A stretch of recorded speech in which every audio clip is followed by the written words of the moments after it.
आज हम बात करेंगे बहुत ही कॉमन चीज़, शेयर क्या है, कैसे शेयर मार्केट काम करता है, शेयर मार्केट की ज़रूरत क्या है, क्यों आखिर ओपन हुई शेयर मार्केट, क्यों लोग उसे सट्टा बताते हैं, क्यों लोग उसे जुआ बताते हैं। सबसे पहले तो यार शेयर मार्केट, मार्केट मतलब बाज़ार और शेयर मतलब हिस्सा। कोई XYZ कंपनी है, ये कोई XYZ कंपनी है और ये मिस्टर ए ने शुरू की है। मिस्टर ए ने कोई XYZ कंपनी शुरू कर दी, ठीक है। अब ये कंपनी क्या करती है, ये कंपनी मोबाइल्स बनाती है। मिस्टर ए ने कोई कंपनी शुरू करी, XYZ कंपनी। ये कंपनी क्या करती है, मोबाइल बनाती है। तो सबसे पहले इसने क्या करा, इसने अपने साथ 8-10 बंदे लिए, 10-12 बंदे लिए मिस्टर ए ने। 10-12 बंदे एक कमरे में बैठाए, उनसे एक मोबाइल तैयार करवाया। उस मोबाइल की डिमांड देखी, पब्लिक में डिमांड बढ़ रही है। फिर उन्होंने उन्हीं 12 बंदों से धीरे धीरे प्रोडक्शन बढ़वाई। तो उन बंदों ने धीरे धीरे 100 मोबाइल बनाए, 200 मोबाइल बनाए, 200 मोबाइल, 500 मोबाइल तक बनाए इन्होंने। ये 500 मोबाइल बनाते के साथ तुरंत ही बिक गए। डिमांड बहुत ज़्यादा है इनकी और इनकी सेल दिन दुगनी रात चौगुनी तरक्की करने लगी कुछ सालों बाद। मान लो 1 या 2 साल बाद इस कंपनी के मोबाइल बहुत ज़्यादा डिमांड में है और पब्लिक मांग रही है कि हाँ मोबाइल चाहिए, मोबाइल चाहिए, मोबाइल मिल नहीं रहे। और इसे और मोबाइल बनाने के लिए चाहिए पैसे, ठीक है। इसे चाहिए पैसे क्योंकि इसके पास पैसे ही नहीं है तो ये मोबाइल कहाँ से बनाए। इसके पास, बेचारे के पास जितने पैसे हैं मिस्टर ए के पास, उतने ये मोबाइल बना सकता है, उतने मार्केट में दे सकता है। लेकिन डिमांड बहुत ज़्यादा है इसके प्रोडक्ट की, इसके मोबाइल की डिमांड बहुत ज़्यादा है मार्केट में। तो मार्केट में डिमांड होने की वजह से अब इसको चाहिए पैसा। अगर इसको पैसा मिल जाए तो ये मोबाइल बनाए और कम मार्केट में बेचे तो प्रॉफिट कमाए। अभी मान लो इसको मोबाइल की कॉस्ट पड़ रही है, कॉस्ट जो है मोबाइल की मान लो 200 रुपये है, ठीक है। और उसका मार्केट प्राइस क्या है, 1000 रुपये, ठीक है। कॉस्ट है 200 रुपये, 200 रुपये का मोबाइल ये 1000 रुपये का बेच रहा है। प्रॉफिट कितना आ गया, 800। ये प्रॉफिट है। अब ये क्या करेगा, ये जाएगा, इसको चाहिए, डिमांड बढ़ रही है, इसको चाहिए मनी, पैसा, फंड, इसको चाहिए फंड। अब इसके पास फंड लेने के 2 तरीके हैं, या तो ये बैंक से ले ले या फिर ये ले ले पब्लिक से। या तो ये बैंक से लोन ले ले और या फिर ये आम जनता के पास जाए, आम जनता को समझाए कि मेरी ये कंपनी है, मैं ये मोबाइल बनाता हूँ और मेरे मोबाइल की कॉस्ट मुझे 200 रुपये पड़ रही है, मैं उसको 1000 रुपये का बेचता हूँ, मेरा 800 रुपये प्रॉफिट है। अगर आप मुझे पैसे दे दोगे तो मैं ज़्यादा मोबाइल बना पाऊँगा और मेरी जो डिमांड है मोबाइल की वो भी बहुत ज़्यादा है। तो आप मुझे पैसा दो, मैं मोबाइल बनाऊँगा, उसको बेचूँगा और जो प्रॉफिट होगा वो डिवाइड कर लेंगे। अब ये प्रॉफिट डिवाइड कर लेंगे। प्रॉफिट किस में डिवाइड होता है, कंपनी के मालिकों में। कंपनी के मालिक में हमेशा प्रॉफिट डिवाइड होगा। तो इसने क्या करा, ये पब्लिक के पास गया। बैंक से क्या करता है, ये बैंक से लोन ले सकता है, बैंक को ब्याज देगा, इंटरेस्ट। ये भी एक तरीका है कि बैंक को इंटरेस्ट दे, बैंक से लोन ले और अपना काम शुरू कर ले। एक दूसरा तरीका, पब्लिक के पास जाके पब्लिक से पैसा ले सकता है। पब्लिक को अपना बिजनेस प्लान बता के कि मेरा ये बिजनेस प्लान है, मेरा ये प्रॉफिट है और आप मुझे पैसा दो और जो प्रॉफिट आएगा हम बांट लेंगे। अब पब्लिक को अगर वो बिजनेस अच्छा लगेगा तो पब्लिक इस मिस्टर ए को जानती है कि हाँ ये बंदा भी अच्छा है, जेन्युइन बंदा है, बिजनेस की इसको नॉलेज है, इसको पता है प्रॉफिट कैसे कमाना है, ये बंदा हमारे पैसों को गलत जगह नहीं लगाएगा, ये बंदा हमारे पैसे हमें डबल करके ही देगा या हमारे पैसों पे हमें प्रॉफिट ही कमा के देगा, हमारे पैसे डुबाएगा नहीं। तो आम जनता इसको पैसे देने के लिए तैयार हो जाएगी। किसके बदले, ये उनको इस पैसे के बदले क्या देगा, मिस्टर एज को क्या देगा, पब्लिक को शेयर देगा अपनी कंपनी का हिस्सा बेचेगा। तो अपनी कंपनी का हिस्सा बेचेगा पब्लिक से पैसा उठाने के लिए, और पब्लिक को क्या देगा ये बदले में? प्रॉफिट।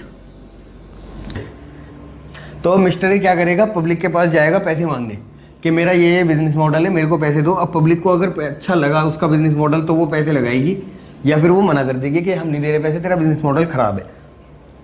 ये हो गया मेन चीज़। अब समझते हैं हम स्टॉक एक्सचेंज की जरूरत क्या पड़ी। स्टॉक एक्सचेंज का काम क्या है?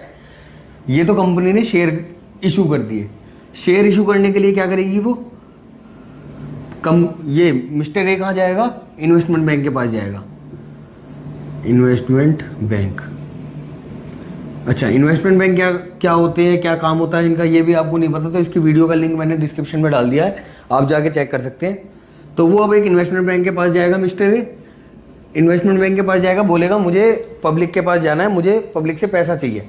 इसको पता है कि हाँ मेरा बिजनेस मॉडल अच्छा है, पब्लिक मुझे पैसा दे देगी। तो ये क्या करेगा? पब्लिक के पास से पैसा लेने के लिए ये अब हर बंदे के पास तो घूमेगा नहीं, करोड़ों बंदों से पैसे लेने हैं, या कई लाख बंदे करोड़ों बंदों से पैसे लेने हैं। इसको करोड़ों इन्वेस्टर्स हैं। अभी हर बंदे के पास जा जाके उनको अपना बिजनेस प्लान समझाए और जाके उनसे बोले कि मुझे पैसे दो, मैं आपको प्रॉफिट कमा के दूंगा, तो ये तो पॉसिबल नहीं है। तो ये क्या करता है? ये जाता है इन्वेस्टमेंट बैंक के पास कि मेरे को ऐसे ऐसे मेरी कंपनी के शेयर इशू करने, मेरे को पब्लिक से पैसा चाहिए, मेरा बिजनेस मॉडल ये है और ऐसे ऐसे मैं अपना बिजनेस एक्सपेंड करना चाहता हूँ, तो मुझे पैसों की ज़रूरत है, फंड की ज़रूरत है, तो मेरे लिए फंड लाओ।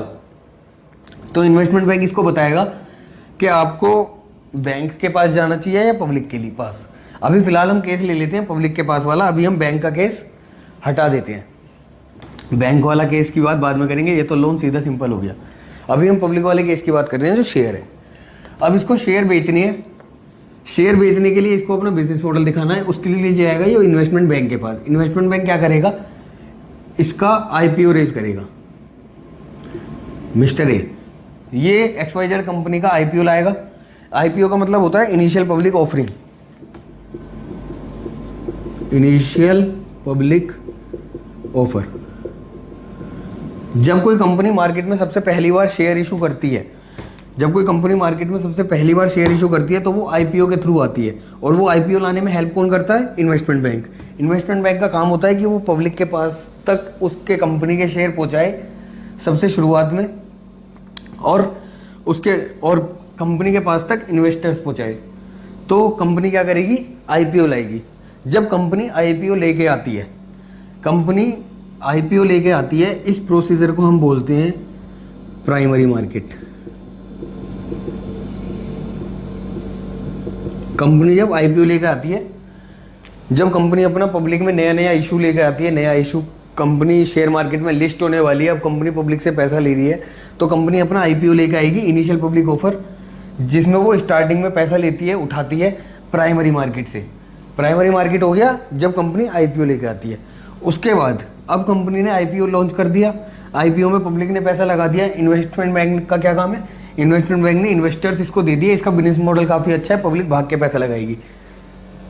ठीक है, 200 का कॉस्ट यार, 1000 की एमआरपी, 800 रुपये प्रॉफिट कमा रहा है एक मोबाइल पे, तो बिजनेस मॉडल तो अच्छा है ही, तो पब्लिक भाग के पैसा लगाएगी इसके बिजनेस मॉडल में। ओके, तो प्राइमरी मार्केट का रोल यह आ गया, इसने पब्लिक से पैसा उठाया और पब्लिक ने इसकी कंपनी में पैसा लगाया, यहाँ प्राइमरी मार्केट का रोल खत्म। अब इस शेयर का, ये जो शेयर प्राइस है, इसका जो कंपनी का शेयर है, इस कंपनी का शेयर लिस्ट होगा मार्केट में। उस मार्केट में जो हम, जहाँ मार्केट में ट्रेड होता है, जहाँ निफ्टी वगैरह हम प्राइस डालते हैं, डीमैट अकाउंट खुला के उसमें शेयर वगैरह डालते हैं, उसको कहते हैं सेकेंडरी मार्केट।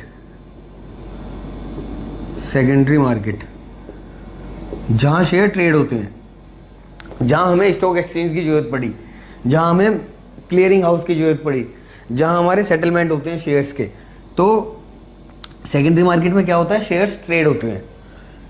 अब सेकेंडरी मार्केट में ये लिस्ट हो गए मार्केट में, आईपीओ लाने के बाद ये सेकेंडरी मार्केट में शेयर लिस्ट हो गए। अब शेयर ये ट्रेड हो रहे हैं। ट्रेड होने का मतलब stock exchange, stock exchange, stock exchange में ट्रेड हो रहे हैं। स्टॉक एक्सचेंज कौन से होते हैं? हमारे जो इंडिया में मेन स्टॉक एक्सचेंजेस एक्टिव हैं, national stock exchange, Bombay stock exchange, MCX multinational commodity stock exchange, NCDEX। तो अभी फ़िलहाल ये दोनों तो कमोडिटी के हो गए। ये दिस इज़ कमोडिटी।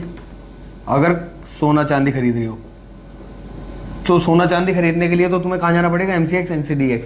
तो अभी फ़िलहाल इनको छोड़ देते हैं। सॉरी, MCX में सोना चांदी, NCDEX में जीरा वगैरह चावल ये सब होते हैं। तो अगर आपको शेयर खरीदने बेचने तो आपको कहाँ जाना पड़ेगा, नेशनल स्टॉक एक्सचेंज और बॉम्बे स्टॉक एक्सचेंज। ये मुंबई का है, ये दिल्ली का है। ओके, तो 2 स्टॉक एक्सचेंज फिलहाल एक्टिव है जिनमें सबसे ज़्यादा ट्रेड होता है, वो है नेशनल स्टॉक एक्सचेंज, उसके बाद बॉम्बे स्टॉक एक्सचेंज।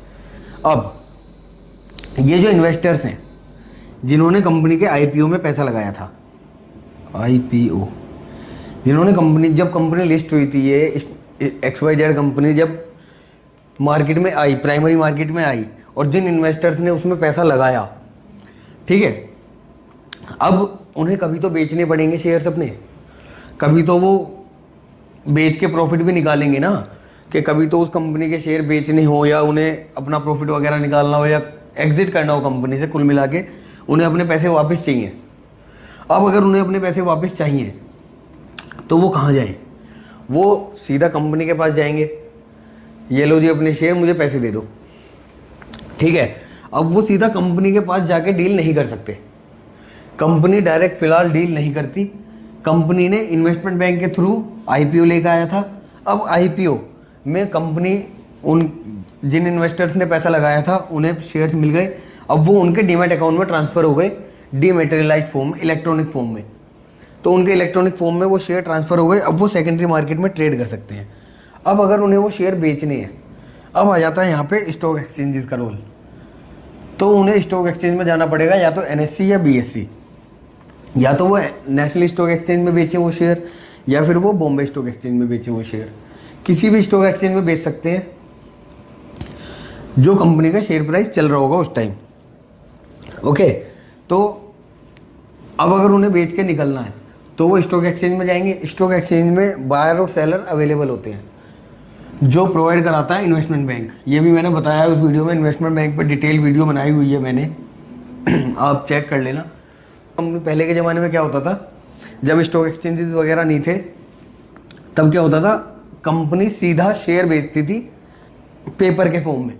कागज़ होते थे इतने बड़े बड़े, उन पे लिखा हुआ आता था हाँ आप कंपनी के इतने % मालिक है, आपके पास कंपनी के इतने शेयर्स हैं, और इतने बड़े बड़े पेपर होते थे, उन्हें संभाल के रखने होते थे।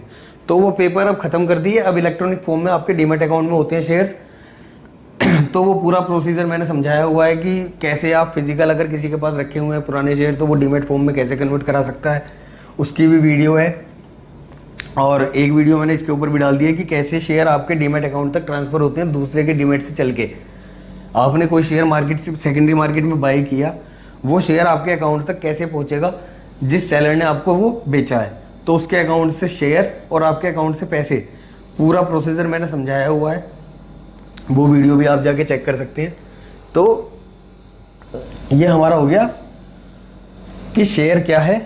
शेयर कंपनी में हिस्सा, आप उस कंपनी के उतने % मालिक हो जितने आपके पास शेयर है, जिस परसेंटेज में आपके पास शेयर है उतने % आप मालिक हो।